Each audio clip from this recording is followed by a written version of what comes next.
Welcome to Forward Ever, Leading in Challenging Times, presented by Worth Wealth Management, a weekly conversation with area leaders about how to persevere during uncertain times. Now here's your host, Gary Shorman. Hi, everyone, and welcome to Forward Ever, Leading in Challenging Times. It's great to have you listening along this morning because this is a very interesting show. Deals with I'll say a really tough topic and really is going to challenge maybe your thinking on a couple of things. So welcome aboard. Our guest today is Madeline Cohen, who's an attorney for a serial killer from Kansas and is representing him in a death penalty case. We'll talk about that in just a second. But welcome to the show, Madeline. Thank you so much for having me today, Gary. We know when we were looking at shows that we do, this one came up and it's like, God, this is really interesting, that not only the background of this, but some of the decisions that have been made and the basis for why they were made. So with that in case, we'll talk about that in a second. Madeline, what's your background? How did you get involved with something like this? Well, I'm from Colorado. I grew up in Boulder, Colorado, which is where I live now. And I went to college, wasn't sure what I wanted to do. Decided to go to law school because my parents were lawyers and, that seemed like a logical path. And while I was in law school, I started to have some sense that as a lawyer, there was a real opportunity to pursue justice and to put my values at work in my day-to-day life as a professional, which was something I gleaned from my parents as well, who did a lot of justice work during their time as attorneys.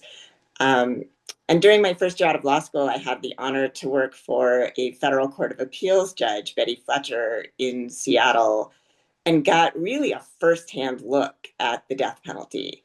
And I started to understand that death penalty cases were some of the most complicated and problematic in our system, and that the kinds of things that were going wrong in death penalty cases were often those that depended on not necessarily whether judges were able to take a look at the cases correctly or, were willing to take a look, but on the lawyers involved. Because by the time they got to these later stages, there were often problems that the courts were no longer allowed to fix because of procedural barriers.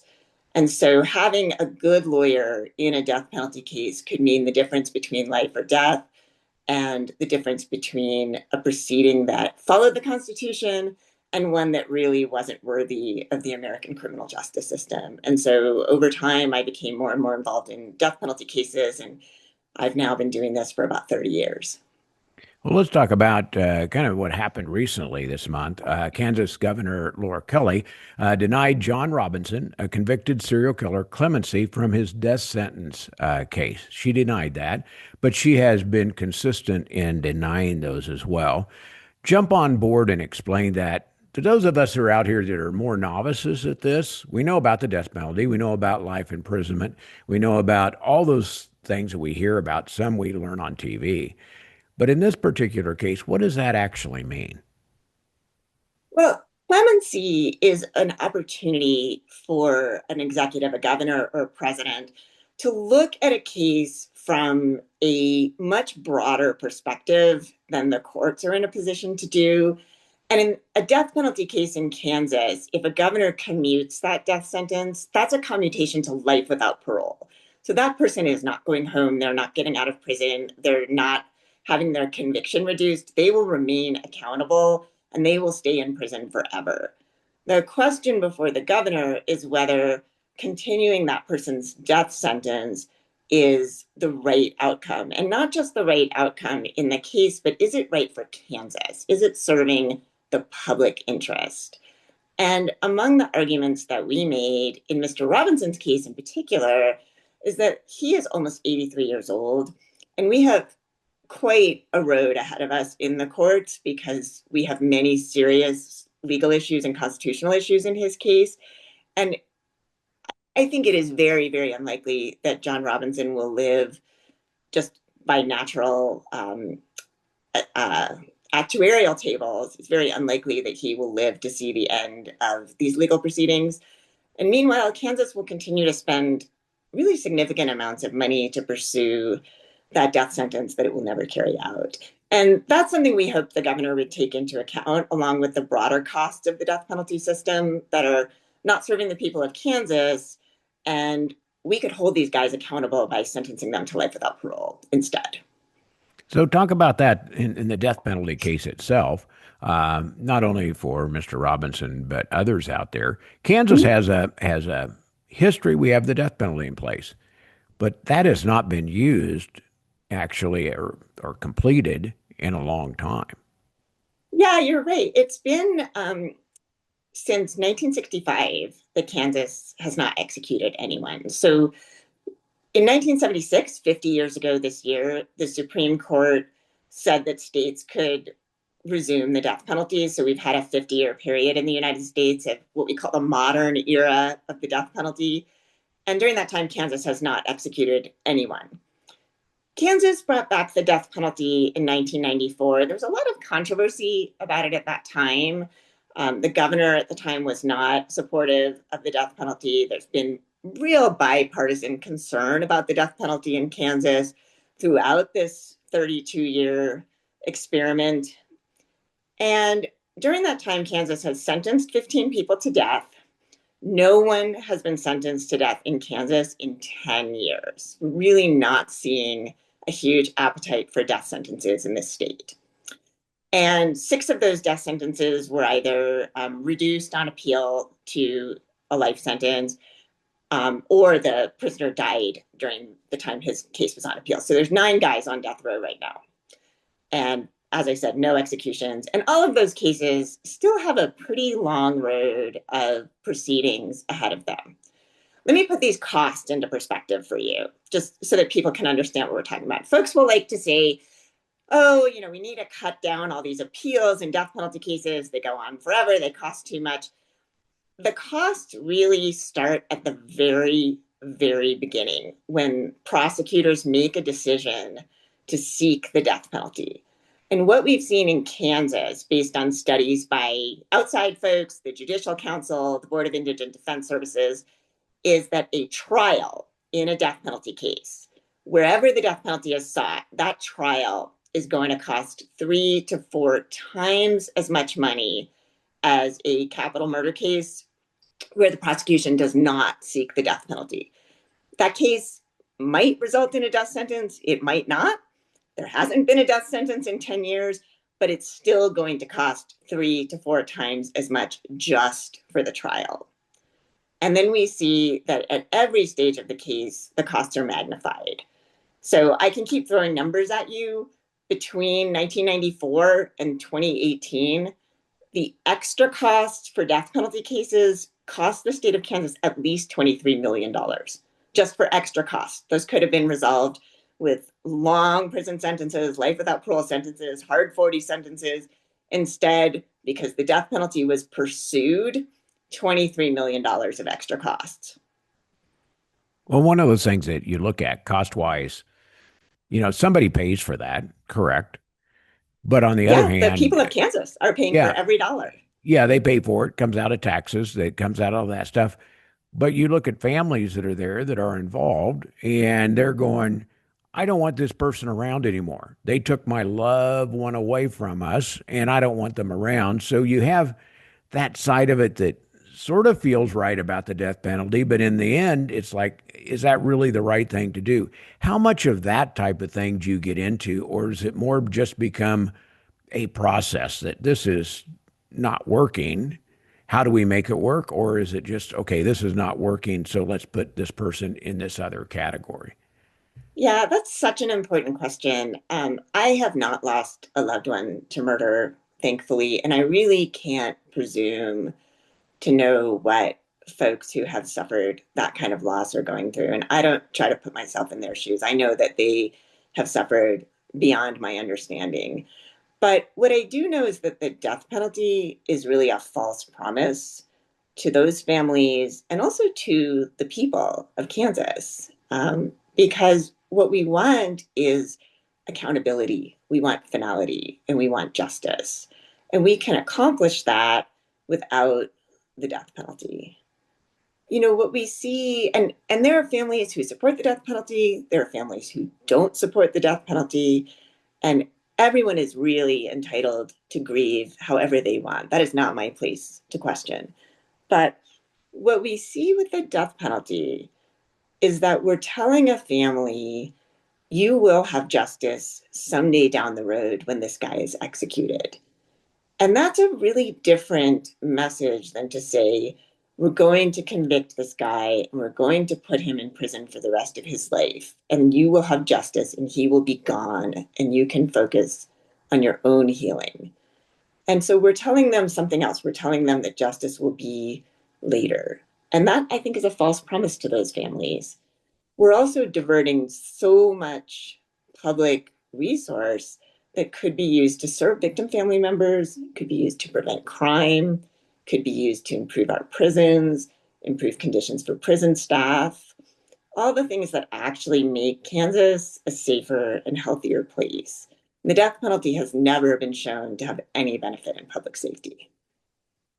So, how many of these cases you've worked? Because this sounds like you have a book you could write about some of these cases, but you have a history of really being supportive and working with people that are just in a bad place. Yeah, what I've found over 30 years of representing people on death row, and I don't say this to engender sympathy, but simply to give perspective on how our death penalty system does and doesn't work. The people who are sentenced to death in America are, in my experience, without exception, really vulnerable people who have been themselves victimized. I have never had a client on death row who was not themselves a survivor of pretty significant and egregious childhood trauma or other very adverse circumstances, and or was not someone with serious mental illness, and or was not someone who was living with an intellectual disability.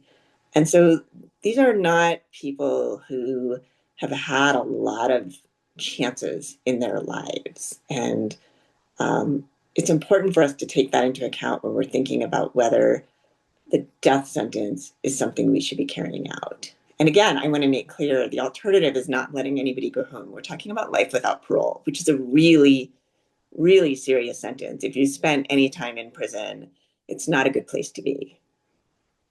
Well, I want to talk about whether the death penalty actually has any deterrent to future crime or not. But going to take a break, Madeline, and we'll come back and talk about the deterrent of a death penalty. And obviously, it hasn't even been talked about for the last 10 years in courts, or hasn't been charged that way. That may tell you one thing. We'll be back with more after this. Our guest is Madeline Cohen.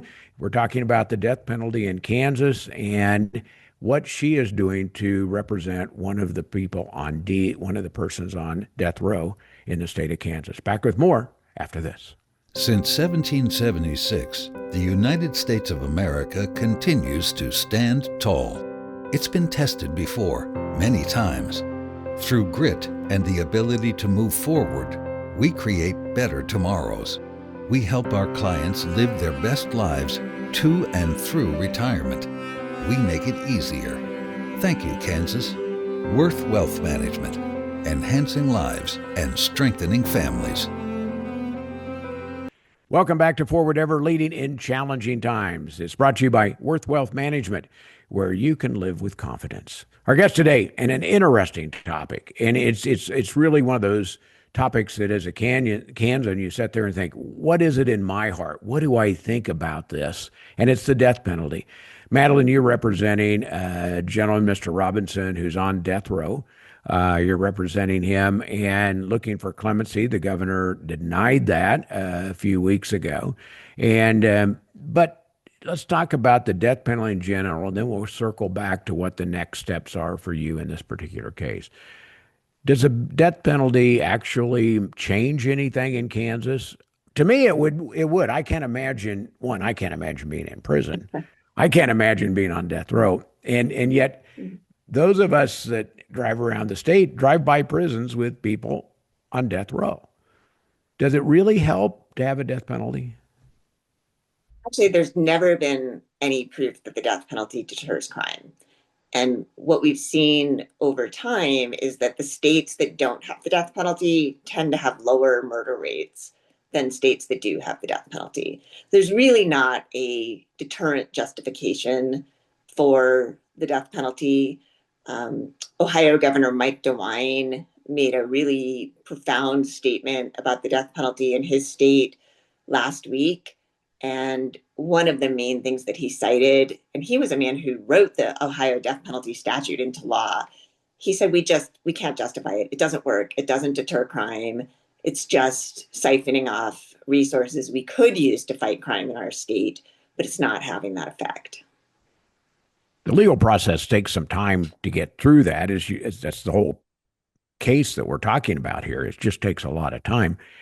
And some of that deterrent actually goes away when you're 2 decades down, or 3 or 4, from when the actual act or the crime occurred.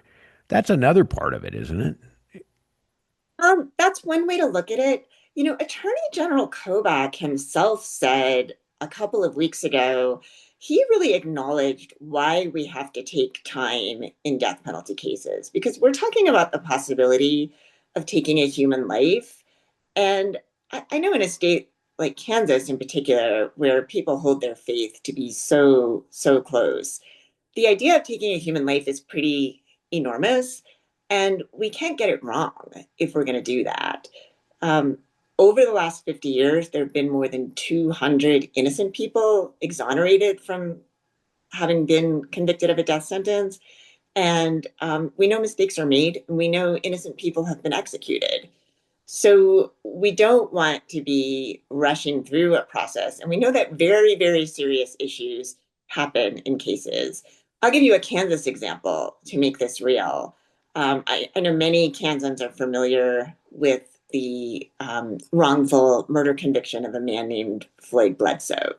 That was not a death penalty case, and Floyd was exonerated several years ago.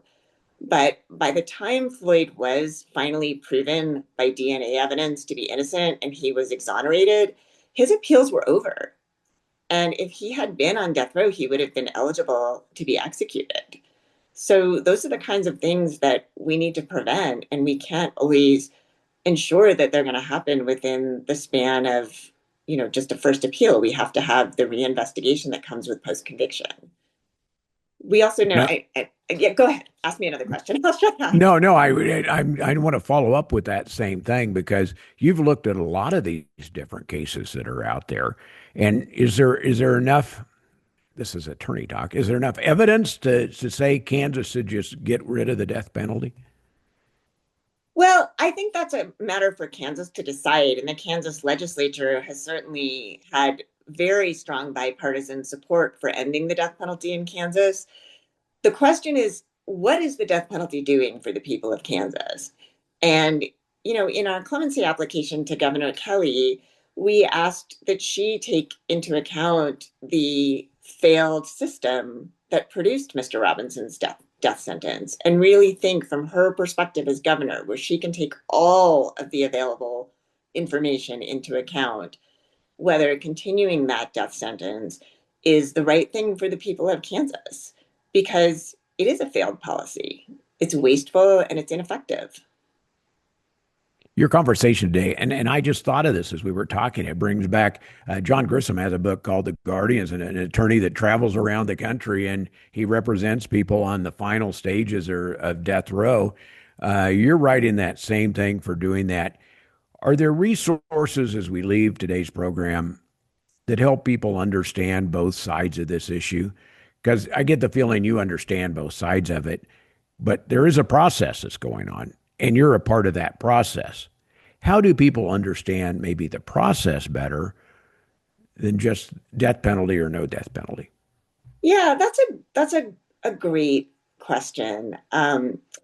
I think John Grisham has written some terrific books. His book, The Innocent Man, is a really wonderful nonfiction book that digs into how somebody who was wrongfully convicted ended up on death row in Oklahoma and what it took to free him. When we're looking at matters not necessarily involving innocence, because certainly not everybody on death row is innocent. And I don't mean to suggest that at all. I think that Brian Stevenson's book, Just Mercy, gives us some really good perspective on who we are as a society and what we should be thinking about when we consider whether we as a government, as a people, as a populace, should be putting ourselves in the position of taking other people's lives. Those are some really, really good books that I strongly recommend. Well, Madeline, your client, Mr. Robinson, is one of 9 people in the state of Kansas on death row, if I understand it right. And what are your next steps? Well, Mr. Robinson's case, I just said, has quite a road ahead of it. We are on appeal right now in the Kansas Supreme Court from the denial of his post-conviction motion, which raises several very serious claims of ineffective assistance of counsel, among other issues. And I'll just detour here to say one of the things that we know, and we absolutely see this in the cases of the 9 guys on death row in Kansas, is that people who end up on death row are not the worst people in comparison to other murderers in their state. They're the ones who had the worst lawyers. And what we see is that in these cases, the folks are on death row because their lawyers did not do an adequate job of explaining to the jury what was really going on, who their clients were, and how justice could be served with a life sentence over a death sentence. And there are many serious problems in Mr. Robinson's case that we'll be continuing to bring to the court's attention to try to resolve his case with the life sentence. With so many things in the media going on, what's the best way for the average person out here to follow this case? Follow you in this case? Well, Mr. Robinson's case is in the Kansas Supreme Court, and so, we will eventually have oral argument. I would say the best way to follow any case is simply to pay attention to the court proceedings if that's of interest. But these cases do move slowly, and it can be complicated to understand exactly what's going on. So, I'm certainly happy to answer questions, and I know many of my colleagues are as well. We want folks to understand the process that we're engaging in and to understand why the death penalty is not serving our communities. I think that capital defense lawyers might be among the only group of people who would really like to be put out of a job. Well, thank you for taking time to share your part of this. It's a difficult story, Madeline, and the fact that you're representing that side of it, to work with this gentleman and work with the state, trying to figure out a way out of this. It's a difficult story. Thanks for sharing your side of it. Thanks so much for giving me a chance to talk to you today. It's been lovely. Yeah. Madeline Cohen has been our guest today. Thanks for listening to Forward Ever. Leading in Challenging Times is brought to you by Worth Wealth Management. I'm Gary Shorman. Thanks for joining us for Forward Ever, Leading in Challenging Times, presented by Worth Wealth Management. Join us right here next week for another episode with host Gary Shorman. Until then, remember to move forward ever, backward never.